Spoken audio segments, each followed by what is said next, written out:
Praise the Lord. Praise the Lord. தந்தை மகன் தூய ஆவியின் பெயராலே ஆமென். எங்கள் அன்பின் பரலோக தந்தையே, இந்த அருமையான புதிய நாளுக்காக உமக்கு நன்றி செலுத்துகிறோம். உம்முடைய வார்த்தைகளை தியானிக்க நீர் எங்களுக்கு தந்திருக்கும் இந்த நல்ல தருணத்திற்காக உம்மை போற்றுகிறோம், புகழ்கிறோம். இந்த நிகழ்ச்சியை பார்த்து கொண்டிருக்கிற ஒவ்வொரு பிள்ளைகளையும் உம்முடைய ஆசீர்வதிக்கப்பட்ட கரங்களில் ஒப்படைக்கிறோம். அவர்களுடைய தேவைகளை நீர் சந்தித்தருளும். அவர்கள் அறியாமலும் அறிந்தும் செய்த பாவங்களை மன்னியும். அவர்களுடைய உடல் உள்ள ஆன்ம நோய்களை குணமாக்கும். அவர்களுக்கு வாழ்விற்கு தேவையான இரக்கத்தையும் அருளையும் நிறைவாக பொழியும். குறிப்பாக இந்த வேளையில் ஸ்டானிஸ் அண்ட் பிளெஸி மற்றும் அவர்களுடைய சகோதரிக்காக நாங்கள் மன்றாடுகிறோம். அவர்களுடைய தேவைகள் எதுவாக இருந்தாலும் அதை நீர் அறிந்திருக்கிறீர். உம்முடைய சித்தத்தின்படி அவர்களுடைய தேவைகளை சந்தித்து அவர்களை நிறைவாக ஆசீர்வதிக்க அவர்களுடைய பாவங்களையும் குற்றங்களையும் மன்னியும். இந்த மன்றாட்டை எங்கள் சகோதரரும் ஆண்டவருமான இயேசுவின் பெயரில் உம்முன் வைக்கிறோம் அப்பா. ஆமென். இன்று பொதுக்கால 3வது ஞாயிறு, இறைவார்த்தை ஞாயிறாகவும் நாம இதை கொண்டாடுறோம். இன்னைக்கு நாம பார்க்க போற வாசகங்கள் எல்லாமே இந்த ஒளிங்கிற மையக்கரு சுற்றித்தான் வருது. கரெக்ட். இருள்ல இருந்த மக்கள் ஒரு பேரொளிய கண்டாங்க. அந்த ஒளிதான் இயேசு கிறிஸ்துன்னு ரொம்ப தெளிவா சொல்லுது. ஆமா. அப்போ எசாயா, புனித பவுல், அப்புறம் மத்தேயு எழுதிய வாசகங்கள் வழியா கடவுள் இன்னைக்கு நம்மகிட்ட என்ன பேச வராருன்னு கொஞ்சம் ஆழமா பார்க்கலாம். சரி, முதல் வாசகத்துல இருந்து ஆரம்பிக்கலாம். இறைவாக்கினர் எசாயா நூல்ல இருந்து வருது. புறக்கணிக்கப்பட்ட மக்கள் மேல கடவுளோட பேரொளி எப்படி உதிக்குது, இருள் எப்படி அகழுது, அதுதான் இதோட மைய கருத்து. இந்த வாசகத்தோட முதல் பகுதியிலே ஒரு விஷயம் மனதை ரொம்ப உழுக்குது. முற்காலத்தில் செபுலோன் நாட்டையும் நப்தலி நாட்டையும் ஆண்டவர் அவமதிப்புக்கு உள்ளாக்கினார் அப்படின்னு வருது. ஆமா. அன்பான கடவுள் ஏன் தன் மக்களை அவமதிப்புக்கு உள்ளாக்கணும்? இந்த வார்த்தைகள் கேட்கவே ரொம்ப கடினமா இருக்குதே. அந்த பகுதிகளோட வரலாற்று பின்னணி என்னவா இருந்திருக்கும்? இது ஒரு மிக முக்கியமான கேள்வி. இந்த வார்த்தையோட ஆழத்தை புரிஞ்சுக்க நம்ம அந்த காலகட்டத்துக்கு போகணும். செபுலோன், நப்தலி இதெல்லாம் இஸ்ரேலோட 12 குலங்கள்ல 2. சரி. இந்த குலங்கள் வாழ்ந்த இடங்கள் இஸ்ரேல் நாட்டோட வடக்கு பகுதியில, அதாவது இன்னைக்கு இருக்கிற கலிலியா பகுதியில அமைஞ்சிருந்துச்சு. புவியியல் ரீதியா பார்த்தா அதுதான் எதிரிகளோட தாக்குதலுக்கு முதல்ல இலக்காகிற எல்லைப்புற பகுதிகள். ஓ, அப்படியா? கிமு 8ஆம் நூற்றாண்டுல அசீரிய பேரரசு ஒரு மாபெரும் சக்தியா உருவெடுக்குது. அவங்க இஸ்ரேல் மேல படையெடுத்தப்போ இந்த பகுதிகள் தான் முதல்ல கைப்பற்றப்பட்டுச்சு. ஐயோ! அங்கிருந்த மக்கள் கொடூரமா கொல்லப்பட்டாங்க. லட்சக்கணக்கான பேர் அடிமைகளா அசீரியாவுக்கு கொண்டு செல்லப்பட்டாங்க. அப்புறம் அசீரியர்கள் என்ன செஞ்சாங்கன்னா அங்கே வேற இன மக்களை கொண்டு குடியேற்றினாங்க. ஓ, அதனாலதான். ஆமா. இதனால இந்த பகுதிகள் ஒரு காலத்துல கைவிடப்பட்டதாகவும் கடவுளால சபிக்கப்பட்டது போலவும் கருதப்பட்டுச்சு. அதனாலதான் புற இனத்தார் வாழும் கருலேயா என்ற பெயர் வந்தது. அதோட யூத தூய்மை குறைஞ்சிடுச்சுன்னு மத்த யூதர்கள் இந்த பகுதியை ஒதுக்கி வச்சாங்க. அப்போ ஆண்டவர் அவமதிப்புக்கு உள்ளாக்கினாருங்கிறது கடவுள் நேரடியா தண்டிச்சாருங்கிறத விட அந்த வரலாற்று பேரழிவின் காரணமா மக்கள் அப்படி உணர்ந்தாங்க. அது கைவிடப்பட்ட இடமா மாறிச்சுங்கிறத குறிக்குது. சரியா சொன்னீங்க. ஆனா இங்கதான் ஒரு அற்புதமான திருப்பம் வருது. பிற்காலத்திலோ மேன்மை அடைய செய்வாருங்கிற வார்த்தைகள் ஒரு பெரிய நம்பிக்கையை தருது. ஆமா. உலகம் எதை ஒதுக்கப்பட்டதா, கைவிடப்பட்டதா, தூய்மையற்றதா பாக்குதோ அங்கேதான் கடவுள் தன் மேன்மையை கொண்டு வருவாள்னு இறைவாக்கு சொல்லுது. இதுதான் கடவுளோட வழி. அருமையான பார்வை. அடுத்ததா காரிருளில் நடந்து வந்த மக்கள் பேரொளியை கண்டார்கள் அப்படின்னு ஒரு சக்தி வாய்ந்த வரி வருது. ஆமா. இந்த இருள்ங்கிறது சூரிய வெளிச்சம் இல்லாத இரவு நேரத்தை மட்டும் குறிக்கல. அது அடிமைத்தனம், நம்பிக்கை இழப்பு, ஒடுக்குமுறை, வறுமை, நோய், அப்புறம் ஆன்மீக வழிகாட்டுதல் இல்லாத ஒரு கொடிய நிலை, இதையெல்லாம் குறிக்குது. அதோட உச்சகட்டம் தான் சாவின் நிழல் சூழ்ந்த நாடு. ஆமா. அந்த சாவின் நிழல் சூழ்ந்த நாட்டில் வாழ்பவர்கள் மேல சுடர் ஒளி உதிக்கும்னு இறைவாக்கினர் சொல்றாரு. அதாவது நம்பிக்கைக்கு கொஞ்சம் கூட இடமில்லாத மரணத்தோட விளிம்புல வாழ்ற மக்கள் மேல கடவுளோட பிரகாசம் ஒரு புதிய விடியல் மாதிரி வெளிப்படும் சொல்றாரு. அது மெதுவா வர ஒளி இல்ல, இருள விரட்டி அடிக்கிற பேரொளி. மிகச்சரி. அந்த ஒளி வந்ததோட விளைவு என்னவா இருந்துச்சு? வாசகம் சொல்லுது, ஆண்டவரே அந்த இனத்தாரை பன்மடங்காக பெருகச் செய்தீர், அவர்கள் மகிழ்ச்சியை மிகுதிப்படுத்தினீர். அடிமைத்தனத்துல சிதறிப்போன அந்த இனம் திரும்பவும் பெருகும், அவங்களோட துக்கம் மகிழ்ச்சியா மாறும்னு ஒரு வாக்குறுதி. இந்த மகிழ்ச்சி எப்படிப்பட்டதுன்னு 2 அழகான உவமைகள் மூலமா எசாயா விளக்குறாரு. அது ரொம்ப அழகா இருக்கும். 1, அறுவடை நாள்ல ஒரு விவசாயி அடையிற மகிழ்ச்சி. வருஷம் முழுக்கப்பட்ட கஷ்டம், உழைப்பு எல்லாத்தையும் மறந்து தன்னோட உழைப்போட முழு பலனையும் அறுவடை செய்யும் போது கிடைக்கிற அந்த நிறைவான ஆழமான மகிழ்ச்சி, அது ஒரு நிம்மதியின் மகிழ்ச்சி. உண்மைதான். மற்றொன்று, போர்ல வெற்றி பெற்ற வீரர்கள் கொள்ளைப் பொருளை பங்கிடும்போது அடையிற மகிழ்ச்சி.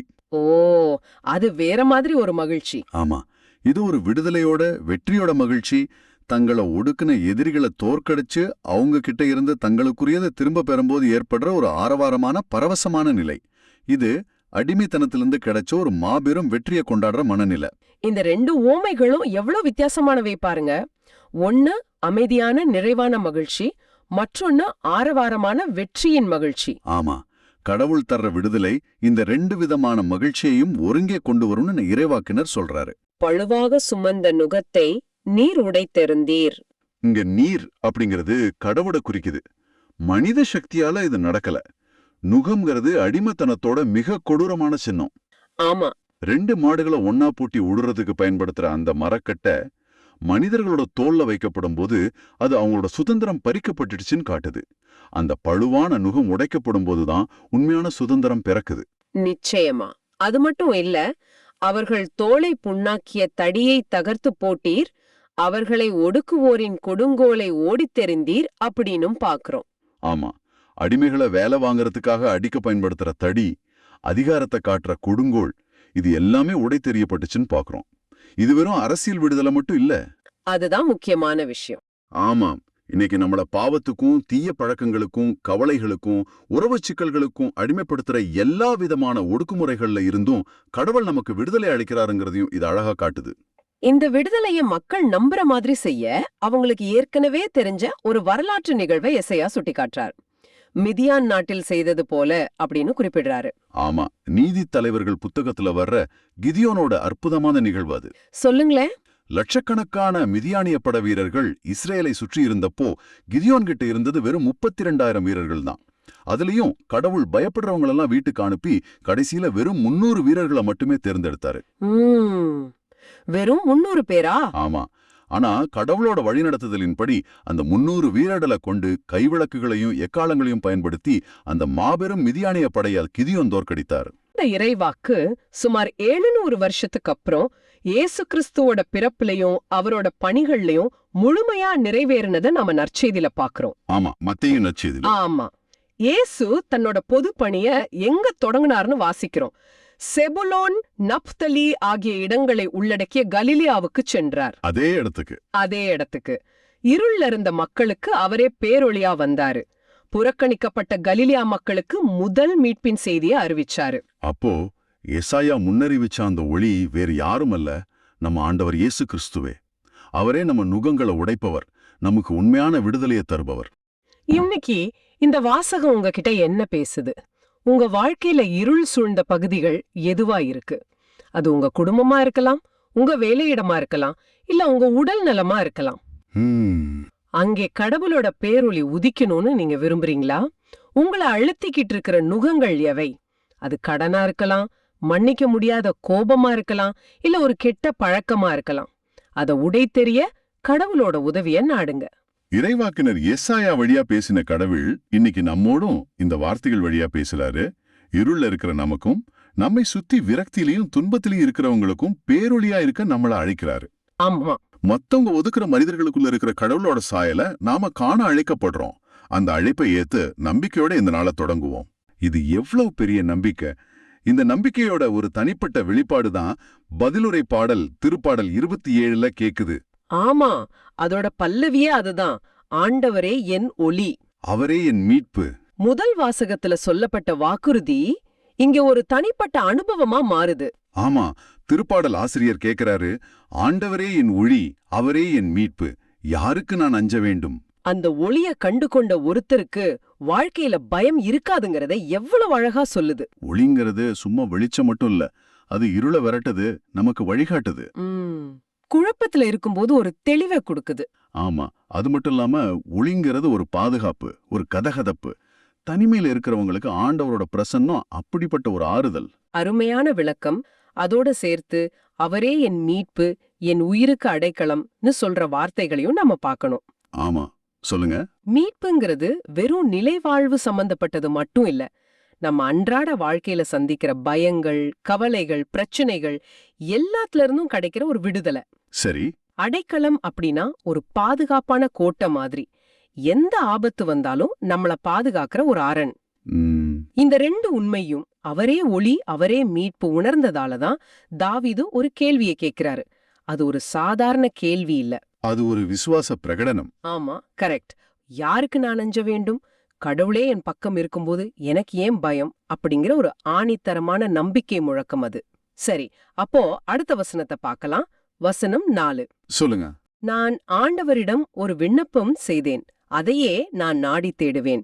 ஆண்டவரது இல்லத்தில் என் வாழ்நாளெல்லாம் நான் குடியிருப்பதே அது. ஆண்டவரின் அழகை நான் காண வேண்டும், அவரது கோவிலில் அவரது திருவுளத்தை கண்டறிய வேண்டும். இந்த வசனத்துல தாவீதோட இதய இயக்கம் அப்படியே வெளிப்படுது பாருங்களேன். அவர் செல்வம், புகழ், அதிகாரம் இதையெல்லாம் கேட்கல. இல்ல, அவரோட ஒரே விண்ணப்பம், ஆண்டவரது இல்லத்தில் என் வாழ்நாளெல்லாம் நான் குடியிருப்பதே. இது ஒரு கட்டிடத்து குறிக்கல இல்லையா? கண்டிப்பா இல்ல. இது கடவுளோட ஒரு நிலையான நெருக்கமான உறவுல வாழணுங்கிற தாகம். ஆமா, ஒவ்வொரு நொடியும் கடவுளோட பிரசன்னத்தை உணர்ந்து வாழறது. அதோட ஆண்டவரின் அழகை காண்பதுன்னு சொல்றாரு. அது வெறும் படைப்போட அழக மட்டும் குறிக்கல. அப்போ அவருடைய குணத்தின் அழகை, அதாவது அவருடைய அன்பு, இரக்கம், மன்னிப்பு, இதையெல்லாம் நம்ம வாழ்க்கையில அனுபவிக்கிறது. ரொம்ப ஆழமான அர்த்தம். ஆமா, அதோட அவரது கோவிலில் அவரது திருவுளத்தை அண்டறிய வேண்டும்னு சொல்றாரு. அதாவது திருச்சபைக்கு போய் நம்ம வாழ்க்கைக்கு தேவையான வழிகாட்டுதல, கடவுளோட சித்தத்தை தெரிஞ்சுக்கணும்னு விரும்புறாரு. நம்ம எடுக்கிற ஒவ்வொரு முடிவுலையும், ஆண்டவரே இதுல உம்முடைய சித்தம் என்ன அப்படின்னு கேட்கறது தான் உண்மையான ஆன்மீக வாழ்வு. நீங்க சொன்னது சரி. உலக காரியங்களை விட கடவுளோட உறவுக்கு நம்ம முதலிடம் கொடுக்கணும்னு இந்த வசனம் நமக்கு ஞாபகப்படுத்துது. அடுத்ததா வசனம் 13. வாழ்வோர் நாட்டினிலே ஆண்டவரின் நலன்களை காண்பேன் என்று நான் இன்னும் நம்புகின்றேன். இது இந்த திருப்பாடல்ல ரொம்ப ரொம்ப முக்கியமான ஒரு வசனம். வாழ்வோர் நாட்டினிலேன்னு சொல்றத கவனிங்க. ஆமா, அது இந்த உலக வாழ்க்கையை குறிக்குது. கரெக்ட். நாம பல பொழுதும் கடவுளோட நன்மைகளை எல்லாம் விண்ணுலகத்துல தான் பெறுவோம்னு நினைக்கிறோம். ஆனா தாவீது சொல்றாரு, இல்ல, நான் இறந்த பிறகு மட்டும் இல்ல, இப்போ நான் உயிரோட இருக்கிற இந்த உலகத்திலேயே கடவுளோட நன்மைகளை காண்பேன்னு நம்புறாரு. இது எவ்வளவு பெரிய ஒரு விசுவாச அறிக்கை. ஆமா, நம்ம சுத்தி கஷ்டங்கள், சோதனைகள் இருக்கும்போதும் கூட கடவுளோட நன்மை கடைசியில வெளிப்படும் அப்படிங்கிற அசைக்க முடியாத நம்பிக்கையோட பிரகடனம் இது. ஆமா.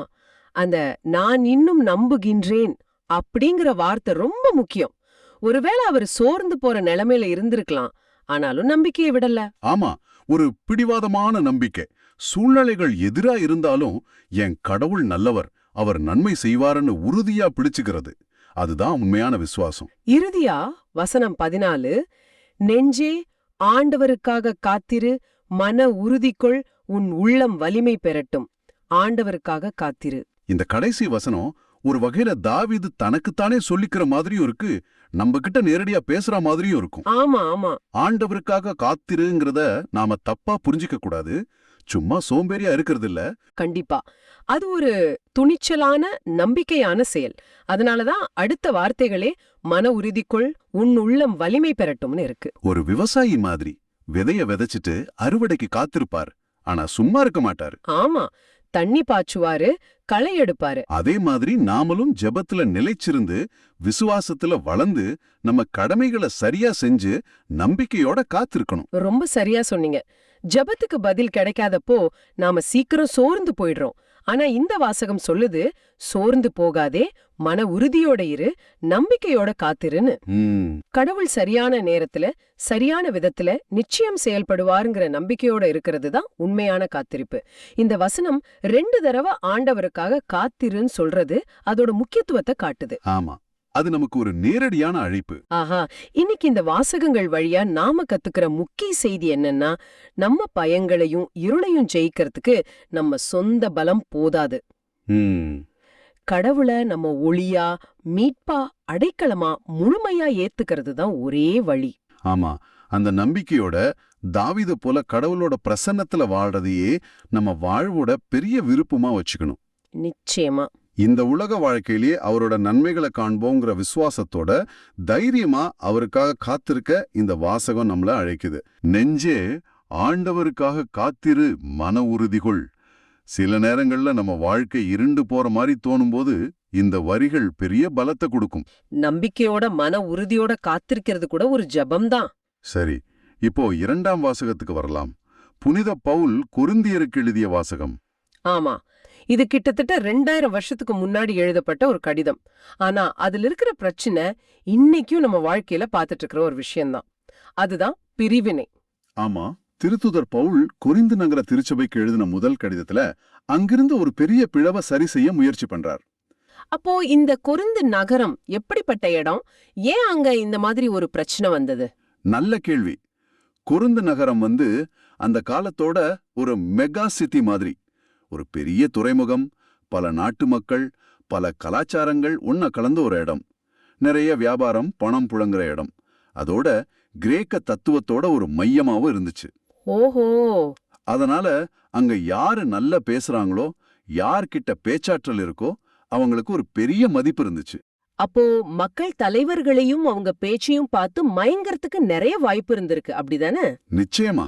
அந்த சூழல்ல தான் மக்கள் தங்களை பிரிச்சுக்கிட்டு நான் பவுலை சேர்ந்தவன், நான் அப்போலோவை சேர்ந்தவன்னு சொல்ல ஆரம்பிச்சாங்க. அவங்களோட உண்மையான நோக்கத்தை மறக்க ஆரம்பிச்சாங்க. இந்த பின்னணியில தான் பவுல் அவங்களுக்கு எழுதுறார். ரொம்ப சுவாரஸ்யமா இருக்கு. சரி, இந்த குழப்பத்தை சரி செய்ய பவுல் என்ன சொன்னாருன்னு பாப்போம். நாம பார்க்க போற வாசகம் திருத்தூதர் பவுல் கொரிந்தியருக்கு எழுதிய முதல் திருமுகம், அதிகாரம் 1 வசனங்கள் 10-13 அப்புறம் 17. இங்க பவுல் நான் உங்களுக்கு கட்டளையிடுகிறேன்னு சொல்லல, கெஞ்சி கேட்டுக்கொள்கிறேன்னு சொல்றார். ஒரு திருத்தூதரா அவருக்கு அதிகாரம் இருக்கு. ஆனா ஏன் இந்த கெஞ்சல்? அதுதான் பவுலோட அணுகுமுறை. அவர் ஒரு அதிகாரியா அவங்க மேல எதையும் திணிக்கல. ஒரு அப்பாவா, ஒரு அண்ணனா அவங்க கிட்ட இறங்கி வரார். இது என் சொந்த கருத்தில்ல, ஆண்டவர் இயேசுவின் பெயரால கேட்கிறேன்னு சொல்லி இதோட முக்கியத்துவத்தை ரொம்ப ஆழமா உணர்த்துறார். சரிதான். ஆனா இந்த ஒரே மனம் ஒரே நோக்கம் அது இந்த கொஞ்சம் குழப்பமா இருக்கே. எல்லாரும் ஒரே மாதிரி ரோபோ மாதிரி சிந்திக்கணுமா? அது எப்படி சாத்தியம்? இல்லவே இல்ல. அது பவுலோட நோக்கமும் இல்ல. திருச்சபையில பலவிதமான கருத்துக்கள், பலவிதமான அணுகுமுறைகள் இருக்கலாம், இருக்கவும் வேணும். ஆனா நம்மளோட திசை ஒன்னா இருக்கணும். நம்ம எல்லாருக்கும் பொதுவான நோக்கம் கிறிஸ்துவ பின்பற்றுறது. அந்த இலக்குல நம்ம கவனம் சிதறக்கூடாதுங்கிறது தான் இதோட அர்த்தம். சரியா சொன்னீங்க. அதே மாதிரிதான். சரி, இந்த சண்டை சச்சரவு விஷயம் பவுலுக்கு எப்படி தெரிய வந்தது? வசனங்கள் 11 மற்றும் 12 அதுக்கான பதில் இருக்கு. என் நண்பர்களே, உங்களிடையே சண்டை சச்சரவுகள் இருப்பதாக குளோயி வீட்டார் எனக்கு தெரிவித்துள்ளனர். நான் இதை சொல்ல காரணம், உங்களில் ஒவ்வொருவரும் நான் பவுலை சார்ந்தவன் என்றோ, நான் அப்போலோவை சார்ந்தவன் என்றோ, நான் கேபாவை சார்ந்தவன் என்றோ, நான் கிறிஸ்துவை சார்ந்தவன் என்றோ சொல்லிக் கொள்கிறீர்களாம். இங்கேதான் பிரச்சனையே ஆரம்பிக்குது. பவுல், அப்போலோ, கேபா, அதாவது பேதுரு, இவங்க எல்லாரும் பெரிய தலைவர்கள் தானே? ஆமா, பவுல் ஒரு ஆழமான இறையியலாளர், அப்போலோ ஒரு பயங்கரமான பேச்சாளர், பேதுரு திருச்சபையோட தலைவர். மக்கள் அவங்க திறமையை பார்த்து ரசிக்கிறதுல தப்பில்லையே. ஆமா, அதுல என்ன தப்பு? ரசிக்கிறதுல தப்பு இல்ல. ஆனா அதுவே ஒரு அடையாளமா மாறி நீ எந்த குரூப்னு கேட்க ஆரம்பிக்கும் போதுதான் பிரச்சனை. பவுலோட டீச்சிங் தான் கரெக்ட், இல்ல அப்போலோ பேசுற மாதிரி வருமான்னு மனுஷங்களை மையப்படுத்தி பேச ஆரம்பிச்சுட்டாங்க. இப்போ நாம பாக்குற ஆப்பிள் வர்சஸ் ஆண்ட்ராய்டு சண்டை மாதிரி இருக்கு. சூப்பரான உதாரணம். ரெண்டுமே நல்ல போன்கள் தான்.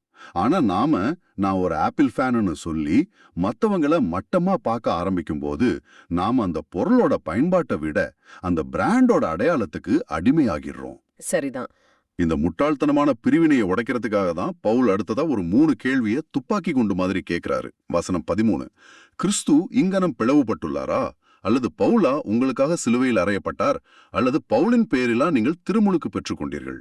வாவ், இந்த கேள்விகள் ஒவ்வொன்றும் அவங்க செஞ்ச தப்ப அவங்களுக்கே புரிய வைக்குது. முதல் கேள்வி, கிறிஸ்து பிளவுபட்டுள்ளாரா? திருச்சபை கிறிஸ்துவோட உடல்னு சொல்றோம். ஒரு உடலை எப்படி துண்டு துண்டா வெட்ட முடியும்? கரெக்ட். நீங்க பவுல் குரூப் அப்போலோ குரூப்னு பிரிக்கும் போது கிறிஸ்துவோட உடலையே கிழிக்கிறீங்கன்னு அவங்க முகத்துக்கு நேரா சொல்றார். அப்போ அடுத்த கேள்வி இன்னும் ஆழமானது. பவுலா உங்களுக்காக சிலுவையில் அறையப்பட்டார்? நம்ம மீட்புக்காக, நம்ம பாவங்களுக்காக சிலுவையில உயிர் கொடுத்தது இயேசு கிறிஸ்து, எந்த மனுஷனும் இல்ல. அப்படி இருக்கும்போது நம்ம விசுவாசத்தோட மையம் எப்படி ஒரு மனுஷனா இருக்க முடியும்? நம்ம நன்றி யாருக்கு போய் சேரணும்? இது அவங்க கவனத்தை மறுபடியும் சிலுவைக்கு திருப்புது. அப்போ கடைசி கேள்வி, பவுலின் பேரலா நீங்கள் திருமுழுக்கு பெற்றீர்கள்? திருமுழுக்குல நாம தந்தை, மகன், தூய ஆவியோட பேரை சொல்லி கடவுளோட பிள்ளைகள் ஆகுறோம், கிறிஸ்துவோட இணைக்கப்படுறோம். ஆமா, நமக்கு திருமலுக்கு கொடுத்த குருவோடையோ போதகரோடையோ இல்ல, அவங்க வெறும் கருவிதான். இந்த 3 கேள்விகளும் அவங்க விசுவாசத்தோட அஸ்திவாரத்தையே மறந்துட்டு மனுஷங்களை பிடிச்சு தொங்கிட்டு இருந்ததா அப்பட்டமா காட்டுது. எல்லாத்தையும் பேசிட்டு கடைசியா தன்னோட உண்மையான வேலை என்ன, தன்னோட நோக்கம் என்னன்னு பவுல் 17வது வசனத்துல தெளிவுபடுத்துறார். திருமுழுக்கு கொடுப்பதற்கல்ல, நற்செய்தியை அறிவிக்கவே கிறிஸ்து என்னை அனுப்பினார். மனித ஞானத்தின் அடிப்படையிலான சொற்களில் இந்த செய்தியை அறிவித்தால் ஆகாது. அவ்வாறு அறிவித்தால் கிறிஸ்துவின் சிலுவை பொருளற்று போய்விடும். இது ரொம்ப முக்கியமான வரி. மனித ஞானத்தின் அடிப்படையிலான சொற்கள்னா என்ன அர்த்தம்? நாம ஏற்கனவே பேசின மாதிரி கொரிந்தே நகரத்துல தேச்சு திறமைக்கு வலிய மதிப்பு. யாரு அலங்காரமான வார்த்தைகள் போட்டு தத்துவமெல்லாம் பேசி மக்களை கவர முடியுமோ அவங்க பெரிய ஆள். பவுல் என்ன சொல்றாருன்னா, நான் அந்த மாதிரி ஒரு வேலையை செய்ய வரல. நற்செய்தியோட சக்தி நான் எவ்வளவு அழகா பேசுறேங்கிறதுல இல்ல, அதோட சக்தி கிறிஸ்துவோட சிலுவையில இருக்குன்னு சொல்றார். அதாவது இயேசு நமக்காக சிலுவையில் மரித்தார் அன்ன எளிமையான ஆனா சக்தி வாய்ந்த செய்திய நம்ம அறிவாலையோ பேச்சாற்றாலையோ ரொம்ப பாலிஷ் பண்ண மக்கள் அந்த பாலிஷ்ல மயங்கி உண்மையான சக்திய மறந்துடுவாங்கன்னு சொல்றார் இல்லையா? மிகச்சரியா சொன்னீங்க. செய்தி எளிமையா இருக்கலாம், ஆனா அதுக்குள்ள இருக்கிற ஆற்றல் பிரபஞ்சத்தையே அசைக்கக்கூடியது. அது அப்படியே அதோட தூய்மை கெடாம சொல்றதுதான் ஏன் வேலைன்னு பவுல் சொல்றார். அவர் தன்னை ஒரு மெசஞ்சரா பாக்குறாரே தவிர மெசேஜாவே பார்க்கல. ஆஹா, இந்த வாசகங்கள் நமக்கு சொல்ற பாடம் என்னன்னா, நம்ம கிறிஸ்தவ வாழ்க்கையோட மையம், அதோட அஸ்திவாரம் எல்லாமே இயேசு கிறிஸ்துவும் அவரோட சிலுவையும் தான். ஆமா, எப்போ நாம மனுஷங்களையோ அவங்க திறமைகளையோ இயக்கங்களையோ மையப்படுத்தி அதுக்கு விசுவாசமா இருக்க ஆரம்பிக்கிறோமோ அப்பவே நாம பிரிஞ்சு நிக்க ஆரம்பிச்சிடுறோம். நம்மளோட உண்மையான நோக்கத்தை இழந்துடுறோம். ஆமா, இத கேட்கிற நீங்களும் கொஞ்சம் யோசிச்சு பாருங்க. உங்க பங்கு தளத்திலேயோ நீங்க இருக்கிற ஜெபக்குழுவிலையோ ஏன் உங்க குடும்பத்திலேயோ கூட இந்த மாதிரி பிரிவினைகள் இருக்கா? அந்த குருவோட திருப்பலி தான் நல்லா இருக்கும், இந்த இயக்கத்தோட ஜெபந்தான் பவர்ஃபுல்னு சொல்லி மனுஷங்களை முன்னிறுத்தி ஒரு சின்ன பிளவு இருக்கா? அப்படி இருந்தா நம்ம எல்லாரையும் ஒன்னா இணைக்கிற ஒரே சக்தியான இயேசுவை எப்படி மறுபடியும் மையத்துக்கு கொண்டு வரதுன்னு நாம சிந்திக்கணும். கடைசியா உங்க சிந்தனைக்கு ஒரு கேள்வி. மனித ஞானம் கிறிஸ்துவின் சிலுவையை பொருளற்றதாக்கிவிடும்னு பவுல் எச்சரிக்கிறார். இந்த 21ஆம் நூற்றாண்டுல கிறிஸ்துவோட சிலுவையின் எளிமையான சக்தி வாய்ந்த செய்தியிலிருந்து நம்ம கவனத்தை திசை திருப்புகிற நவீன கால மனித ஞானங்கள் எதெல்லாம் நீங்க நினைக்கிறீங்க? அது பாசிட்டிவ் திங்கிங் மட்டும்தான் எல்லாம்னு சொல்றதா இருக்கலாம், இல்ல உன்னாலெல்லாம் முடியும், உனக்கு கடவுள் தேவையில்லைன்னு சொல்ற சுய முன்னேற்ற கருத்துக்களா இருக்கலாம். இத பத்தி யோசிச்சு பாருங்க. இப்போ இந்த எல்லா வாசகங்களோட உச்சகட்டமா நற்செய்தி வாசகம் வருது. ஆமா, புனித மத்தேயு எழுதிய நற்செய்தி. இதுல எசாயா சொன்ன இறைவாக்கு எப்படி இயேசுவோட வாழ்க்கையில நிஜமாச்சுன்னு பார்க்க போறோம். ஆமா, சரி, இன்னைக்கு நம்ம சிந்திக்க போற வாசகம் ஆண்டவர் இயேசுவோட பொது வாழ்வோட தொடக்கம். ஆமா, ரொம்ப முக்கியமான ஒரு பகுதி. அவர் எப்படி தன்னோட முதல் சீடர்கள் அடைச்சாருங்கிறத பத்தி பார்க்க போறோம். புனித மத்தேயு எழுதின நற்செய்தி அதிகாரம் 4 வசனங்கள் 12லிருந்து 23 வரைக்கும் ஆழமா பார்க்க போறோம். சரி, இந்த வாசகத்தோட முதல் பகுதியில திருமுழுக்கு யோவான் கைது செய்யப்பட்டார்னு ஒரு செய்தி வருது. அத கேட்ட உடனே இயேசு கலிலேயாவுக்கு போறாரு. ஆமா, ஆனா அங்க ஒரு முக்கியமான விஷயம் நடக்குது. அவர் தன்னோட சொந்த ஊரான நாசரேத்தை விட்டுட்டு கப்பர்நாகும்ங்கிற ஊர்ல போய் குடியேறாரு. இது ஏதோ சும்மா ஒரு இடம் மாறுற மாதிரி தெரியலையே, இதுக்குள்ள ஏதோ ஒரு காரணம் இருக்கணும். நிச்சயமா இருக்கு. இது ரொம்ப திட்டமிட்டு செஞ்ச ஒரு செயல். நாசரேத் ஒரு சின்ன மலை கிராமம். ஆமா, கொஞ்சம் ஒதுக்குப்புறமா இருக்கும். ஆனா கப்பர்நாகும் அப்படி இல்ல. அது கலிலேய கடவோரத்துல இருந்த ஒரு பரபரப்பான நகரம், ஒரு வர்த்தக மையம். ஓ, அப்போ நிறைய மக்கள் போற இடமா இருந்திருக்கு. மிகச்சரியா சொன்னீங்க. தன்னோட போதனைகள், தன்னோட செய்தி ஒரு சின்ன வட்டத்துக்குள்ள நின்னுடாம பலதரப்பட்ட மக்களையும் போய் சேரணும்னு இயேசு நினைச்சிருக்காரு. அப்போ இது ஒரு ஸ்ட்ராட்டஜிக் மூவ்னு சொல்லலாமா? கண்டிப்பா. ஒரு விளக்க யாரும் மரக்காலுக்குள்ள வைக்க மாட்டாங்க இல்லையா? அதுபோல தன்னோட போதனைகள்ங்கிற ஒளி எல்லா திசைக்கும் பரவணும் தான் அந்த முக்கியமான இடத்துக்கு வராரு. சரி, இந்த இடமாற்றம் ஒரு பக்கம், ஆனா மத்தேயு இது ஒரு பழைய இறைவாக்கை நிறைவேற்றுதுன்னு சொல்றாரே. ஆமா, வசனங்கள் 16லிருந்து 16 வரைக்கும் பாத்தீங்கன்னா இறைவாக்கினல் எசாயாவோட வார்த்தைகளை அவர் மேற்கோள் காட்டுறாரு. அந்த பேரொளி தான் இயேசுன்னு மத்தேயு இங்க ரொம்ப ஆணித்தரமா சொல்றாரு. இது ஒரு ஆழமான செய்தி. கடவுளோட மீட்பு அதிகார மையத்துல இருந்தோ புனித நகரங்கள்ல இருந்தோ ஆரம்பிக்கல. ஆமா, அது விளிம்பு நிலையில இருள்ல இருக்கிற மக்கள் கிட்ட இருந்து தொடங்குது. இதுதான் கடவுளோட வழிமுறை. அவர் எப்பவுமே புறக்கணிக்கப்பட்டவங்கள தேடி வர்றாரு. ஒடுக்கப்பட்டவங்களுக்கு முதலிடம் கொடுக்கறாரு. அதனாலதான் இயேசு தன்னோட பணிய புற இனத்தாரின் கலிலேயான்னு சொல்லப்பட்ட இடத்துல தொடங்குறாரு. சரி, அந்த பேரொளியோட முதல் வார்த்தைகள் என்னவா இருந்துச்சு? வசனம் 17 சொல்லுது, மனம் மாறுங்கள், ஏனெனில் விண்ணரசு நெருங்கி வந்து விட்டது. இந்த அழைப்பு தான் இயேசுவோட புது பணி முழுமைக்குமே ஒரு அடித்தளம். திருமுழுக்கு யோவானும் இதே செய்தியை தானே சொன்னாரு. ஆமா, அவரும் சொன்னாரு. ஆனா இயேசு சொல்லும்போது அதோட அர்த்தம் இன்னும் ஆழமாகுது. இந்த மனம் மாறுங்கள் அப்படிங்கிறது வெறும் கெட்ட பழக்கங்களை விடுறது மட்டும் இல்ல. வேற என்ன அர்த்தம் அதுக்கு? கிரீக் மூலத்துல மெட்டனோயான்னு ஒரு வார்த்தை இருக்கு. அதுக்கு உண்மையான அர்த்தம் சிந்தனையின் முழுமையான மாற்றம். சிந்தனையின் முழுமையான மாற்றம். உலகத்தை நாம பார்க்கிற கண்ணோட்டக்கையே தலைகீழா மாத்துறது, பணம், அதிகாரம், புகழ விட்டுட்டு அன்பு, சேவை, நீதிங்கிற கடவுளோட மதிப்பீடுகளை ஏத்துக்கிறது. அப்போ விண்ணரசு நெருங்கி வந்து விட்டதுங்கிறது அது ஒரு மிகப்பெரிய நற்செய்தி. விண்ணரசுங்கிறது நாம இறந்த பிறகு போக போற இடம் மட்டும் இல்ல, அது கடவுளோட ஆட்சி. இங்கேயே இப்போதே. ஆமா, இங்கேயே இப்போதே நம்ம மத்தியில கடவுளோட அன்பு, நீதி, சமாதானம் செயல்பட தொடங்குறது தான் விண்ணரசு. இயேசுவோட வருகையால அந்த ஆட்சி நம்ம பக்கத்துல வந்துருச்சு. அதனால பழைய வழிகளை விட்டுட்டு இந்த புதிய யதார்த்தத்துக்கு ஏத்த மாதிரி உங்களை மாத்திக்கோங்கன்னு சொல்றாரு. அந்த அழைப்ப அறிவிச்சதோட அவரை நிக்கல, உடனே செயல்ல இறங்குறாரு. ஆமா, அந்த விண்ணரசு பணிக்காக ஒரு குழுவை உருவாக்க தொடங்குறாரு. அடுத்த பகுதி அத பத்தி தான் பேசுது. வசனம் 18ல அவர் கலிலேயா கடலோரமா நடந்து போகும்போது 2 சகோதரர்களை பாக்குறாரு, சீமோன் பேதுருவையும் அந்திரேயாவையும். அவங்க மீனவர்கள், கடல்ல வலை வீசிட்டு இருக்காங்க. அந்த காட்சியை கொஞ்சம் யோசிச்சு பார்க்கணும். அது அவங்களோட வேலை நேரம், உழைச்சிட்டு இருக்கிற நேரம். அவங்களோட அன்றாட வாழ்க்கைக்குள்ள அவங்க போராட்டத்துக்கு மத்தியிலே இயேசு வராரு. வந்து என் பின்னே வாருங்கள், நான் உங்களை மனிதரை பிடிப்போராக்குவேன்னு சொல்றாரு. இந்த அழைப்பு எவ்வளவு ஆழமானது. மீன் பிடிக்கிறவங்களோட தொழிலையே ஒரு புதிய நோக்கத்துக்காக மாத்துறாரு. கரெக்ட். உங்க திறமையை நான் நிராகரிக்கல, ஆனா அதை ஒரு உயர்ந்த நோக்கத்துக்காக நான் புனிதப்படுத்துறேன்னு சொல்ற மாதிரி இருக்கு. இதுக்கு அவங்க என்ன பதில் சொன்னாங்கங்கிறது தான் இங்க உச்சகட்டம். வசனம் 20 சொல்லுது, உடனே அவர்கள் வலைகளை விட்டுவிட்டு அவரை பின்பற்றினார்கள். ஆமா, அந்த உடனேங்கிற வார்த்தை அதுலதான் எல்லாமே இருக்கு. அவங்க கொஞ்சம் கூட யோசிக்கல, தயங்கல. என் குடும்பம் என்னாகும், வருமானத்துக்கு என்ன பண்றது, இந்த மாதிரி எந்த கேள்வியுமே இல்ல. இது நம்புறதுக்கு கொஞ்சம் கஷ்டமா தான் இருக்கு. எப்படி ஒருத்தரால தன்னோட வாழ்வாதாரத்தையே ஒரு நொடியில விட்டுட்டு போக முடியும்? அது வெறும் வலைகள் இல்ல, அது அவங்களோட கடந்த காலம், அவங்களோட எதிர்கால திட்டம் எல்லாமே தான்.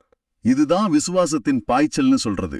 ஒருவேளை அவங்க இயேசுவை பத்தி முன்னாடியே கேள்விப்பட்டிருக்கலாம், ஆனா அந்த நொடியில அவரோட வார்த்தையில இருந்த அதிகாரத்தையும் அந்த அன்பையும் அவங்க உணர்ந்திருக்காங்க. அதனாலதான் எல்லாத்தையும் விட துணிஞ்சிருக்காங்க. ஆமா, சீடத்துவத்தோட முதல் படி இதுதான்.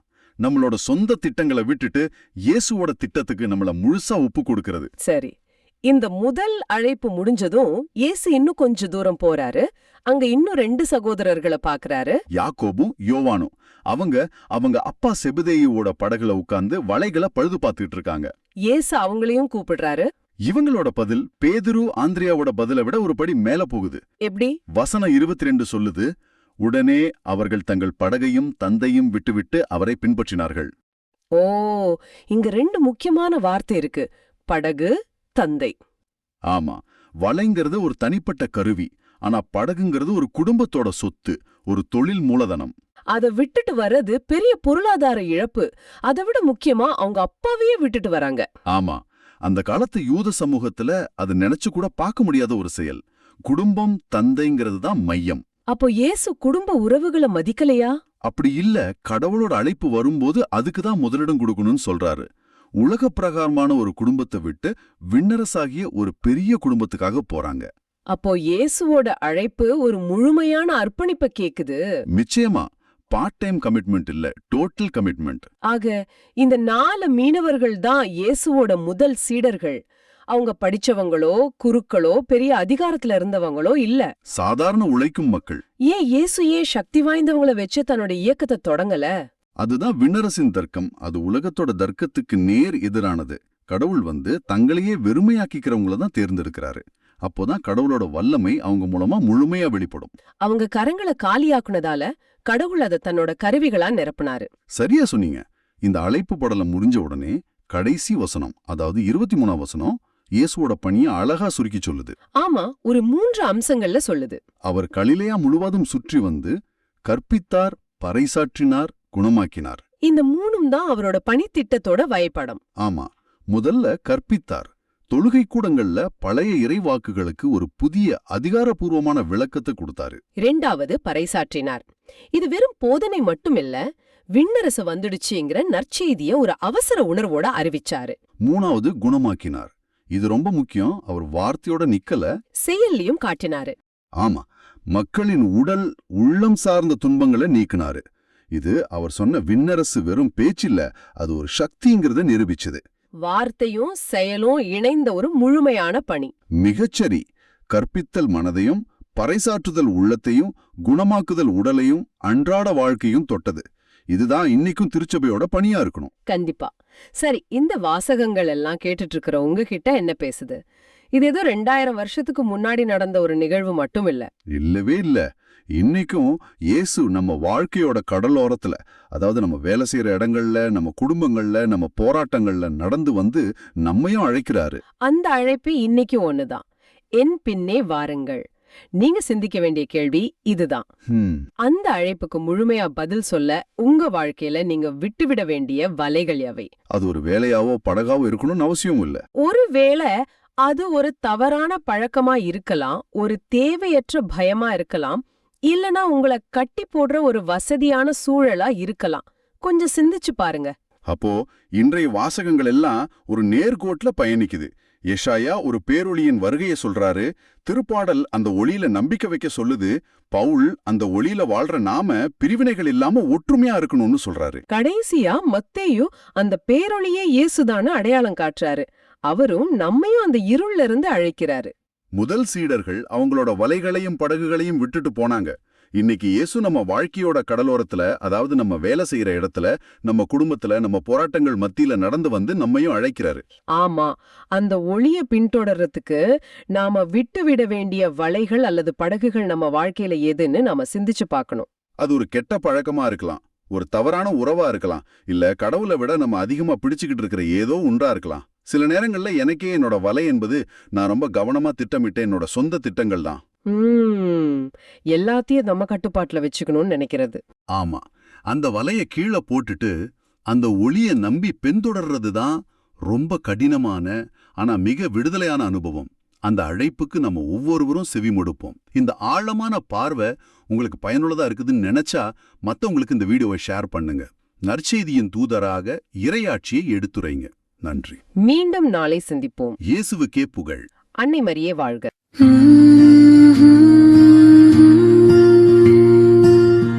ஆண்டவரே என் ஒளி, அவரே என் மீட்பு. ஆண்டவரே என் ஒளி, அவரே என் மீட்பு.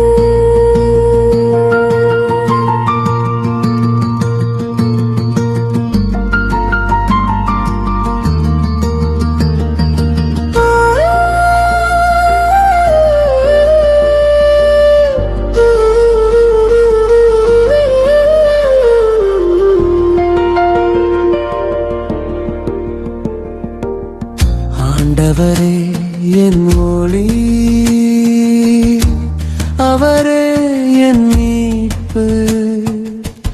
யாருக்கு நான் அஞ்ச வேண்டும்? ஆண்டவரே என் உயிருக்கு அடைக்கலம். யாருக்கு நான் அஞ்சி நடுங்க வேண்டும்? ஆண்டவரே என் ஒளி,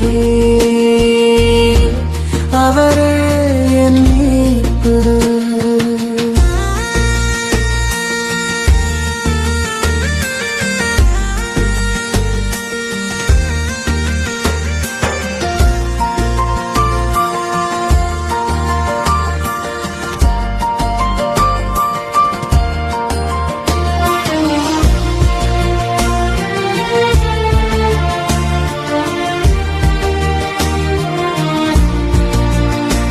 நான் ஆண்டவரிடம் ஒரு விண்ணப்பம் செய்தேன், அதையே நான் நாடி தேடுவேன். ஆண்டவரின் இல்லத்தில் என் வாழ்நாள் எல்லாம் நான் குடியிருக்க வேண்டும். ஆண்டவரின் அழகை நான் காண வேண்டும். அவரது கோவிலில் அவரது திருவுளத்தை கண்டறிய வேண்டும். ஆண்டவரே என் மொழி, அவரே என் மீட்பு.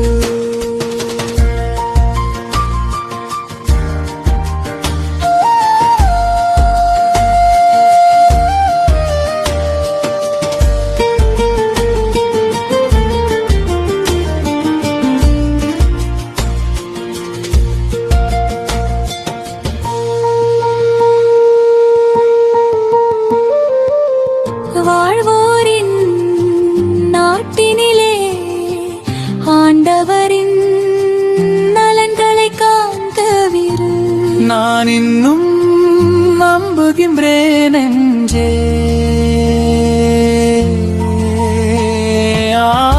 ஆண்டவருக்காக காத்திரு, மன உறுதி கொள், உன்னுள்ளம் வலிமை பெறட்டும். ஆண்டவருக்காக காத்திரு. ஆண்டவரே என் ஒளி, அவரே